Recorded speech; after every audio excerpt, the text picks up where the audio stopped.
right, guys, making our way through the NFL offseason with so many things to talk about and so much time to do it.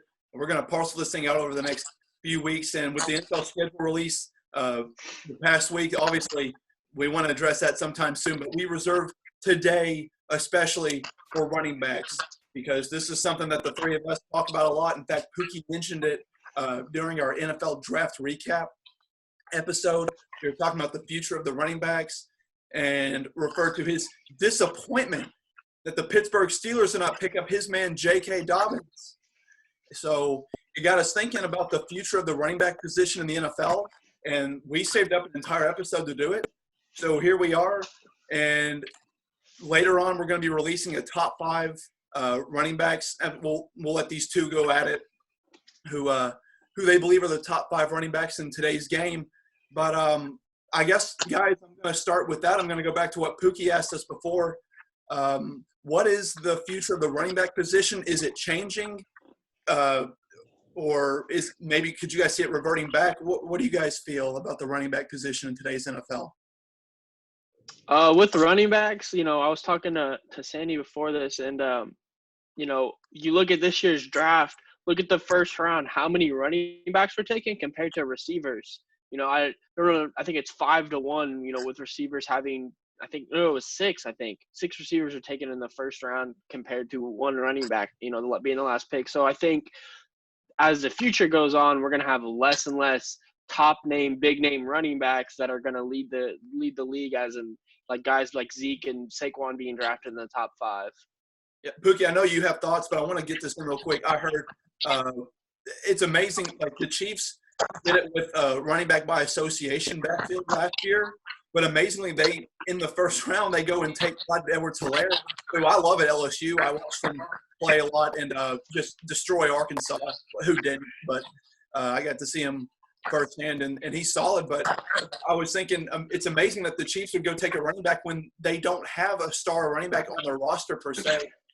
But someone in the know, an NFL scout said there were many general managers around the league who, as soon as the Chiefs announced their pick, they just threw their clipboards down, their materials surrounding them. They were pissed because they wanted Clyde Edwards-Helaire. They thought the world of him. So maybe that proved me wrong. But go, Pookie. I know you got big thoughts. Well, the Chiefs went from having Kareem Hunt to switching over to Damian Williams, I think is his name. And they haven't looked back since because obviously they just won a Super Bowl. But what I find interesting is that they're going back in the first round to pick a back. And I would consider that because they're number 32 selection. So pretty much anything they make is a luxury pick. They're a loaded Super Bowl team. They don't have a whole lot of needs, so they just go best player available. And I think that was just their strategy there. I don't think they necessarily value the running back position any higher than they did previously with Damian Williams, who was undrafted. But if you look around the league, there's some good teams with really good running backs, but most of the good teams do a running back by committee. And, you could go at any number of different teams that do that. Obviously, the Chiefs are one. The Packers have Aaron Jones, and who's the other guy? Jamal Williams. They do it with. Hey, did you hear that? Did you hear? I think Raheem Mostert is still running over these bitches. I think he's still running. I don't think still. Yeah. And the San Francisco 49ers are interesting because they place a huge emphasis on the running game there with the zone scheme that Kyle Shanahan runs, and yet they're using an undrafted tailback, and it just shows that they're, the way that the running back position translates to the NFL is so the margin is a lot smaller than with other positions. Not necessarily a huge difference, but when you look at the difference between other positions like offensive line, wide receiver, they're going up in significantly more complicated schemes. And with the running back position, it's almost very similar to what they did in college. So it's easier to find someone that can translate to the NFL as a running back, and therefore you're less likely to take them early on. Well, let's go with that, Pookie. What makes a running back more apt? What makes a good running back nowadays in the NFL? It seems like you were getting at something there. A good running back nowadays at the NFL, obviously, they have to be able to handle passing down duties. If you can't handle that, then you're not going to play on all 3 downs in the NFL. Whether it's pass blocking, catching passes out of the backfield and in the flats. Some teams like the Pittsburgh Steelers used to split Le'Veon Bell out wide and use him like an extra receiver. So when you have that kind of player, you're a lot more flexible and you become more valuable to a team. And that's when you see players getting the bigger contracts at the running back position in the passing game. Well, Drew, I don't know how much SEC football you get to see, but I was talking about Edwards Hilaire. I also get to see DeAndre Swift. And I think if you asked many of the draft experts, they would have said that DeAndre Swift was the number 1 running back in this year's class. So if you had told me, if I'd woken up that Friday morning after the first round and you had told me the Chiefs had drafted a running back, I would have sworn it was Swift. I'd like, okay, no surprise there. It's DeAndre Swift. And I think quite a few mocks had him there. I mean, he's a good pass catcher. Even Dobbins, if you told me Dobbins, when I found out it was Edwards Hilaire, I was at first surprised. I swore it would have been Swift, but it made more sense because he's great coming out of the backfield. So, yeah, I mean, someone I'll compare him to kind of, and going back, Austen Eckler, an undrafted rookie, came out, was playing with the Chargers, and just like Pookie was saying, he's so versatile that like when they were trying to figure out how much he was worth because he just signed an extension this offseason, they didn't list him as a running back. They didn't think of him as a running back. They thought of him as an offensive weapon. He had so many in that system with Rivers. He had so many catches out of the backfield. One, because Rivers can't move, but two, just he's a weapon. He's not used just as a running back. And I think the Patriots do a great job of this, where they have Rex Burkhead, James White, Sony Michel, the guy that just retired, James Devlin. Like they had multiple guys where they would have multiple position groups in that, like they didn't know what they were running. They didn't know if they were going to have James Devlin in the backfield in an I formation or him spread out wide, because he can catch the ball out of the backfield. So I think that's kind of where it's going, and I think Swift and the LSU running back can kind of do the same thing where they catch out of the backfield. But I think LSU's running back got picked because he can pass protect, he can catch, and he can run, and he did it at a very high level. And obviously, won a national championship. Dude, he will fuck you up. Yeah, He's a little meatball. He's a bowling ball and a half. With that established, I think that's a good segue into something we were going to talk about, are some of the young big name running backs who have contracts, whether they already came up or going to come up. You have guys like Zeke Elliott, Todd Gurley, Leonard Fournette, big name. I already said Ezekiel Elliott, but all of those guys are really big name running backs. There are some differences in their production, but they've all at one point in their career produced. And my question to y'all is this: what sort of contract do they deserve in the modern NFL? Well, do they deserve? Yeah. No, that's a great question. You want to finish? No, you can go. You go. I thought we always let each other finish. Might have to cut that. Maybe not. So you asked that question, Pookie. Let's run down some of the big news. So obviously last year, the biggest story of the offseason, if I remember correctly, was Cabo Zeke. All the time he spent on those on the white sand, and ended up getting a 6-year, $90 million extension out of that. And then this year we've had tons of storylines with running backs. I think the first big one was Christian McCaffrey getting that massive extension, 4 years, $64 million.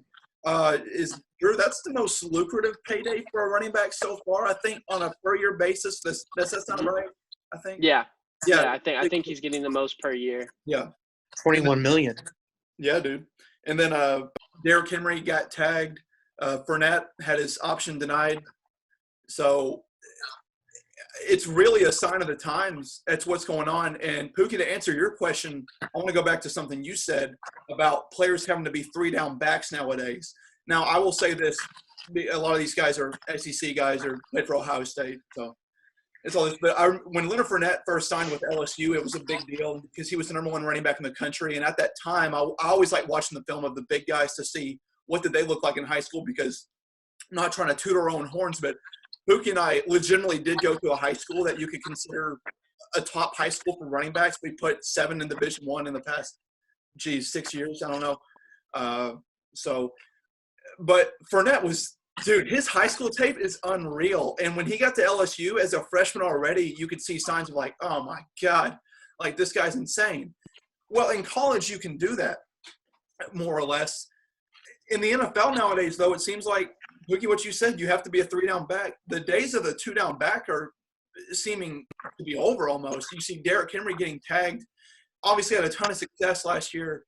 But what I would argue is, and also with Leonard Fournette, I want to know how much of that also has to do with the comments he made about Cam Newton and Gardner Minshew, and if that's a sign of something bigger that maybe they don't think he's the best presence in the locker room going forward. But then you have other guys to unpack with Leonard Fournette, but I'll just get to this real quick. It seems like the tides are changing, and running backs like Fournette, as talented as they are, as far as talent goes, I mean, good God, in college he was on a different planet. And Derrick Henry too, but they are different in some regards. It seems like their time is over. I don't know. That was a long answer. But then you have guys like Zeke, Todd Gurley, and Christian McCaffrey that are 3-down backs that have gotten big extensions before. And I think that just kind of proves the point is that, you know, teams value you for everything that you can bring. And if you're having to work out of a committee, it's not going to work out in your favor whenever it comes around for contract time. Yeah, Drew, I'll bring you in on this one. You heard my I'm a huge C-Mac guy. Yeah. Love Christian McCaffrey. But when his deal was first reported, you remember I told you, I said, I love McCaffrey. I think he's as talented as almost any skill player in the league, certainly in the running back position. But I said I wouldn't do that deal. And after thinking about it, I changed my mind because he's a 3-down back. You can line him up in the slot. He's a threat anywhere you put him. And he will get the ball. And he can make things happen on all 3 downs. But yeah, I mean, I think like when it comes to an extension, I think we will see a lot more of what the Titans are doing, where they franchise a guy like Henry. And I think Henry's a great running back. You know, I hate playing him twice a year. He's a bitch to tackle. Bro, y'all are gonna be fine. Colts will be fine. Yeah, we'll be fine. But I'm saying it sucks watching him play. He killed me in fantasy at the end of the year last year. Like he literally lost in the fantasy Super Bowl because of him. But like I think when it comes to guys like that, like I think we will see more people franchise tagging someone that's as valuable as Derrick Henry. Leonard Fournette, I think his career is not over, but I don't think he's going to be the star that he was going to be 10 years ago. Fournette would have been, you know, the Marshawn Lynch he would have been like a Marshawn Lynch. I'm not saying as good, but he would have had that same value. He would have played longer, had more everything. He had, I think, 3 rushing touchdowns last year. Like as the whole season, I think maybe the Jags had 3 rushing. They did not score on the ground at all, and I think that's also because the team's terrible. But also that shows the league is changing to more of a passing first before you run the ball, and so guys like that are not going to get extensions. But someone that is a 3-down back like a McCaffrey, you know, Saquon's going to get a big deal here soon. Zeke's even a 3-down back. Those guys are going to continue to get more money as they're continuing to produce in the backfield, as long as catching the ball out of the backfield. I mean, as long as Mike Vrabel's in Tennessee, Derrick Henry probably has a place. Maybe they want to let Tannehill go off for one next year. You tag Henry, you get Tannehill some money. But it seems like you have to sell out for that kind of running back. Your offense has to sell out. I have to be a team that's going to run on my first 2 downs. We're going to power it through, run up the middle. I got to have my offensive line in place. Like the Cowboys, one of the better offensive lines we've seen in this past generation. You got to have it. Fournette didn't have it, and but I think you know, going off of that, if you are going to pay a running back like a Zeke and you're going to have a line for him to run behind, you're going to have to give up other things. You know, the Cowboys just lost Byron Jones. They lost a ton of weapons on defense that, you know, hopefully, you know, it's probably – they have great coaching. So, you know, we'll see how good the coaching is. But you have to give up other things to make sure that your running back and your running game's happy. So it's one of those things where it's a give and take. So, we'll see how that pans out for the Cowboys in the upcoming years. We can't tell today, obviously, but, we'll see how that pans out this upcoming season. They're not able to pay their quarterback because of that contract. They're having problems with it, so. Yeah, Andy Dalton, baby, Red Rocket. All right, Pookie, let me ask you this. Saquon Barkley is presumably the next big-name running back to be up for a contract extension. I guess, his second year. So he's got 2 more years left on that rookie deal. If you're the Giants, what do? Me personally, I'm actually a big guy on running backs. I believe that they're more valuable to a team than some other people might think. For me, I'm definitely trying to re-sign Saquon Barkley, but I'm only going to do it as long as these next 2 years are productive. So if he has serious injury concerns or there's other problems going on with him, then I'm looking another way for a different back. But, I think that a running back can be instrumental to a franchise's success just based off what we saw around last year with the Titans with Derrick Henry, carried them through the playoffs. And even though it's a passing league, he showed that running the ball, you can still make a name for yourself as a team in the NFL. And that's why I would probably sign him for less than $45 million. With him, it's like if I need to know how much he's going to ask for. I mean, he is good enough. Here's the thing I'm a realist when it comes to these contracts. Is Deshaun Watson going to be worth the money that the Texans eventually have to pay him? I don't necessarily believe so, but it's because these guys before him are getting paid this enormous sums that you have to pay him to keep up. And they have leverage based off the top position players. Yeah. I mean, but Patrick Mahomes is going to be the guy who's legitimately worth what they pay him. Dak Prescott is not worth the money he's demanding, but it's the way the market is. That's what the market demands of a quarterback. So he's not – well, it's like he's kind of within his rights to demand that money.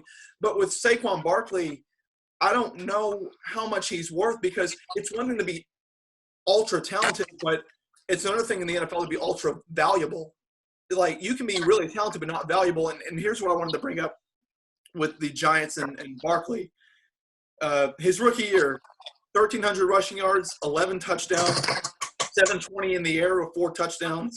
They went 5-11. This past year, 1,000 yards rushing, 440 in the air, 8 touchdowns total, and I believe they were 4-12. He was hurt most of the year, though. You can be good as a player, but your team sucks. And I pulled McCaffrey's stats, so let me go ahead and get them out there for you guys. And amazingly, his last year, he kind of goes against my argument, which is why I had to change it up a little bit because he's a little different than Saquon in that regard. McCaffrey's rookie year, 430 on the ground, 650 in the air. 2018, 1,100 on the ground, 870 in the air. This past year, 1,400 yards on the ground, 1,000 yards in the air, 19 touchdowns overall, 15 rushing. He's a first-team All-Pro.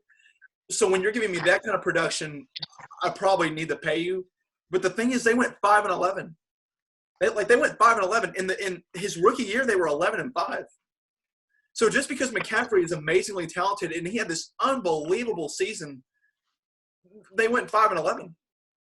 And as good as Saquon Barkley is, that team sucks. So if I pay Saquon Barkley this much money, Cowboys missed the playoffs too. What am I sacrificing? Exactly. So the teams that won the Super Bowls, we were just talking about, Pookie, you mentioned it. The 49ers were in the playoffs with Raheem Mostert and Tevin Coleman, insert name. Breida. Yeah, Patriots won the Super Bowl with insert name here. I think we were talking about this pre-episode. The last notable name running back to win a Super Bowl was Marshawn Lynch. Other than that, you don't have a guy in there who's like a Hall of Fame running back. So it's one thing to be talented at the running back position, but it's another to be valuable. How valuable are you? And I think that's where McCaffrey separates himself from the rest. Because of that production, I can't argue with that production. And with Joe Brady going in as OC, and the offense that they're going to want to run there, that's perfect for McCaffrey. I can work with that. So I would say McCaffrey's win, like his percentage of those 5 wins were higher than any other player in the NFL. Like he's the reason why they won those 5 games. Dude, he's the reason why I won fucking fantasy, baby. That man's been on a show all year.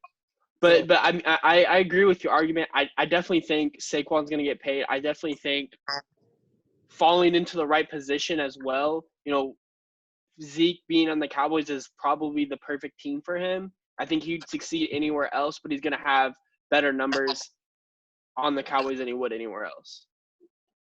Well, Pookie, I want you to think about this for a second. The problem areas for the New York Giants right now, and I'm going to take you back to the 2018 draft. I'm looking at it right now.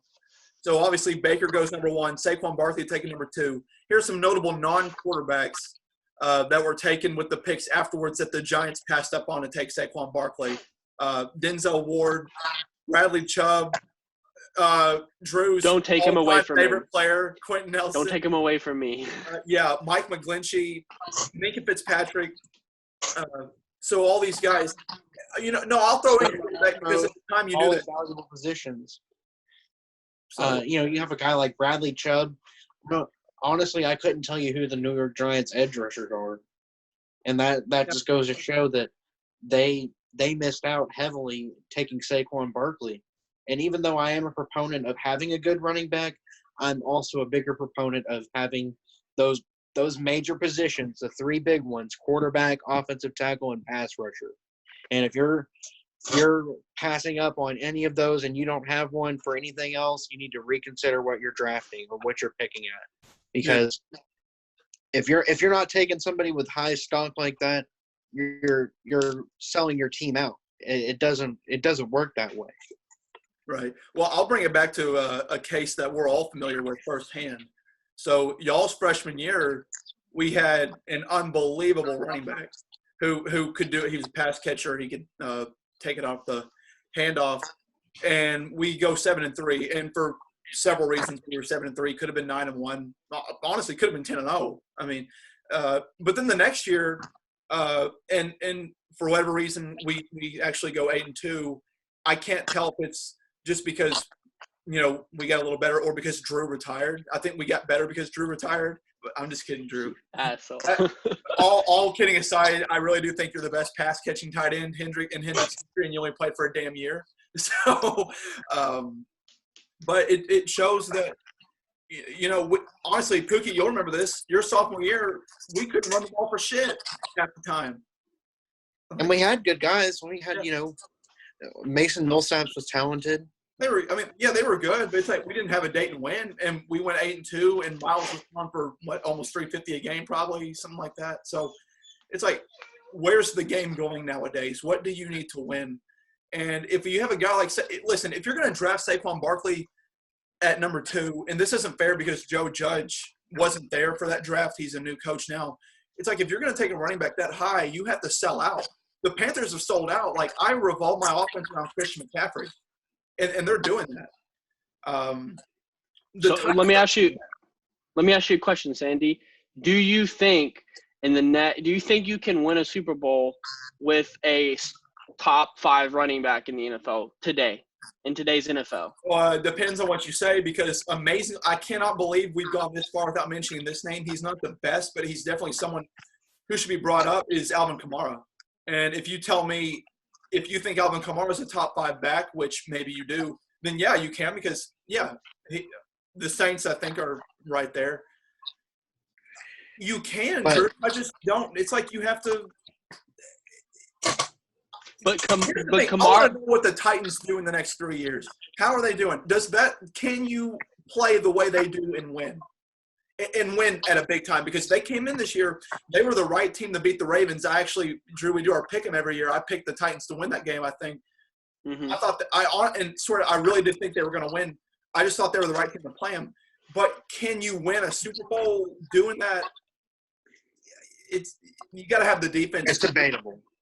Yeah. So, I mean, my whole thing is like Kamara he wasn't picked in the first round. He was a second round guy. He fell into the right situation. Same with Zeke. the Cowboys probably shouldn't have been picking in the top 4 that year. They just had a really bad year or happened to grab Zeke. I think running backs falling in the right position. Saquon did not fall in the right position. He's gonna produce. He might be a Hall of Famer if he stays healthy his entire career and continues to produce at a high level and stays injury free. But I think falling in the right position is at the running back is everything. Because, it absolutely is. And absolutely. I think going along with Alvin Kamara and Saquon, they're and running backs in general, their span of career compared to a receiver or even a tight end is so little that's why big name running backs don't last as long. That's why they want to get paid so much because their careers are so short. Kamara and Barkley had high ankle sprains, or they had some ankle sprain this year that they didn't look like themselves for most of the year. That's why they had lower numbers than they have in the past, and I think that's a big thing.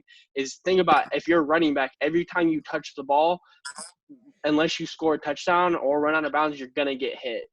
As a receiver, it's the chances of you getting hit are less likely, so therefore their span is a lot longer in the NFL. They can play 10 plus years and never have a major injury, whereas a running back takes one wrong cut or runs in the hole against like a Luke Kuechly, like his career could be over in a hit. You know what I'm saying? But no, and Drew, I think earlier you mentioned the best point about running backs, and this applies for every position. We all know the game really well, and we know that it's a cliche, but it really takes all 11 guys. Like, if I spend a lot of money on Saquon Barkley, what am I giving up in terms of can I pay my offensive linemen? Can I go out and get these guys?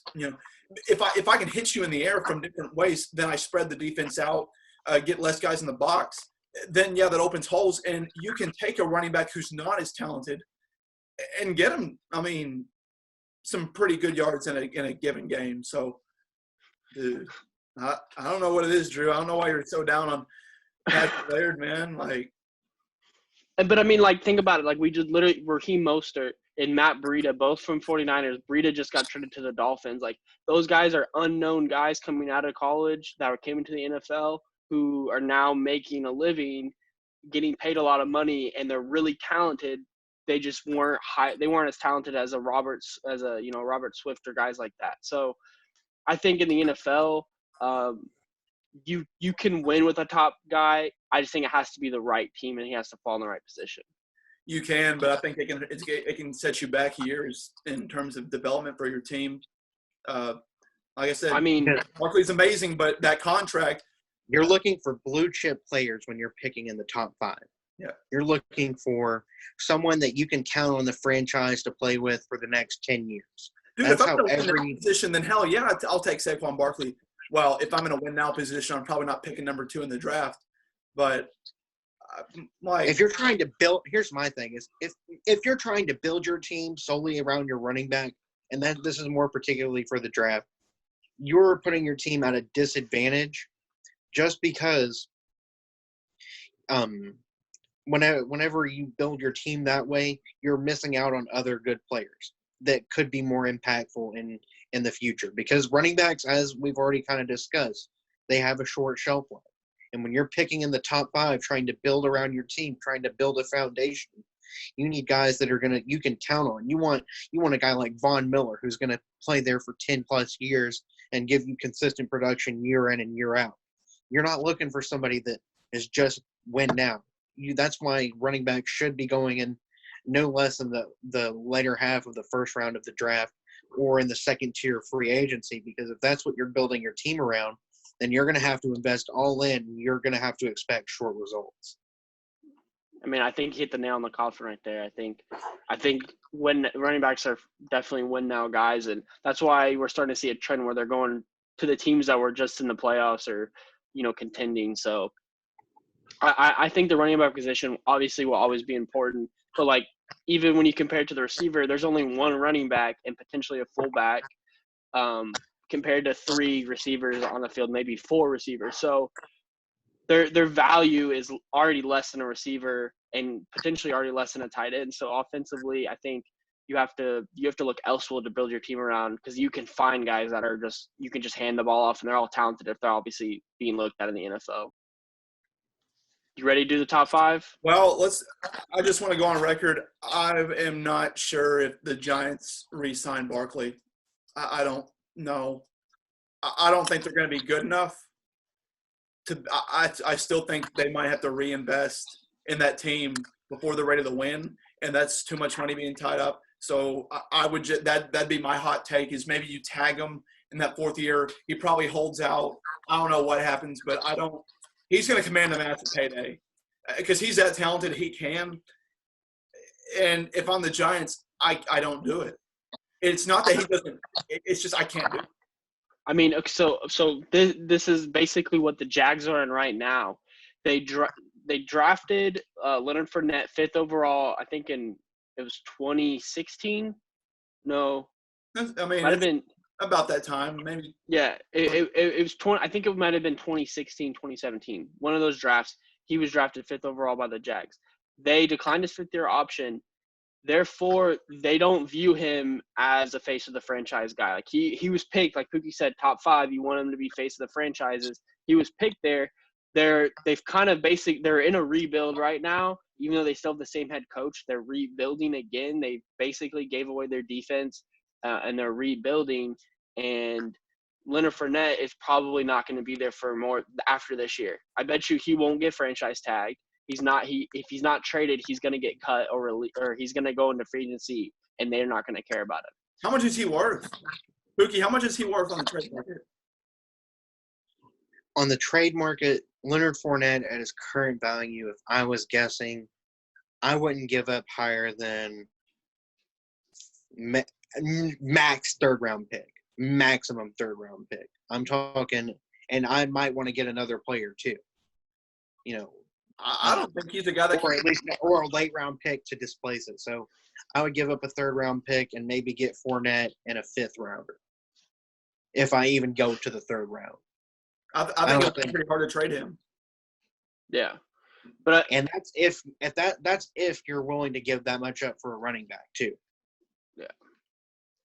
So like if you're coming into it, if you're Joe Judge, you come into the Giants franchise, would you be willing to have Saquon be your star, or would you rather move on from him? Like if you came in as a new GM and Joe Judge, would you want to move on, or would you want to you wait? The Giants picked him 2nd overall, like he's a superstar. I used up his last few years, man, and then I don't think I can pay him. Simple as that. Pookie? I'm with you, Pookie. I would love to have a team. Back in the old days, I know you're a Steelers guy, so Franco Harris and all those teams, and probably seeing James Conner busting through the middle, off tackle and stuff gives you hard-ons. James Conner is a whole other argument right there. But I love watching my teams run the ball. Like when Brett Bielema was at Arkansas, and we were running over people, having 2 backs get 200 yards a game. It's fun and stuff, but it only works for time. So, I'm with you. I would love to see that, but it's not today. Not anymore. I think the Patriots and Titans using the running game and getting them as far as they did in the playoffs, and obviously the Patriots won the Super Bowl, I think, that year. They did that because defenses have gone away from running a traditional 3-4 to running more nickel stuff because we're seeing more passing, and they use that to their advantage, and they run the ball down people's throats. Mm-hmm. So I think that's the only way it's going to work. But once teams know the Titans that's all they're going to do, they're going to start stacking the box against them almost every time. So I think when it comes to running backs, the future is only going to be depending on each team and what they can do. All right, Pookie, you get the last word. All I have to say is that, when it comes to a running back, it's all up to the team and how they value the position. Because if your coach, like if you're like an Adam Gase situation with Le'Veon Bell and you don't value running backs, and then your GM goes and pays $64 million or however, I think they paid him $45 million, wasn't it? Who? For Le'Veon? Yes, something like that. And you come in there, and even though he's a 3-down back that could be pretty much utilized in any system, he just did not produce. And that just goes to show, like, what you're putting around him and how you're using him and how your coach values it. So if it doesn't matter if you put a Saquon Barkley in a certain coach's hands, if they don't have the mentality of running the ball or putting the ball in their hands, or if they're running back, you're not going to see production at the position. All right. We'll leave it there. So be on the lookout. We're going to release a short video soon. Drew and Pookie are going to rank their top 5 running backs. I have a feeling they'll agree on many areas, so it may not be much discussion here. But and then next time, I think we're going to talk wide receivers. And then we'll get into the NFL schedule release, baby. Lots to talk about. We got a couple teams on the rise. We got one person's team who might be tanking. So it'll be a lot of fun. But be on the lookout for these short videos, and we'll see you next time.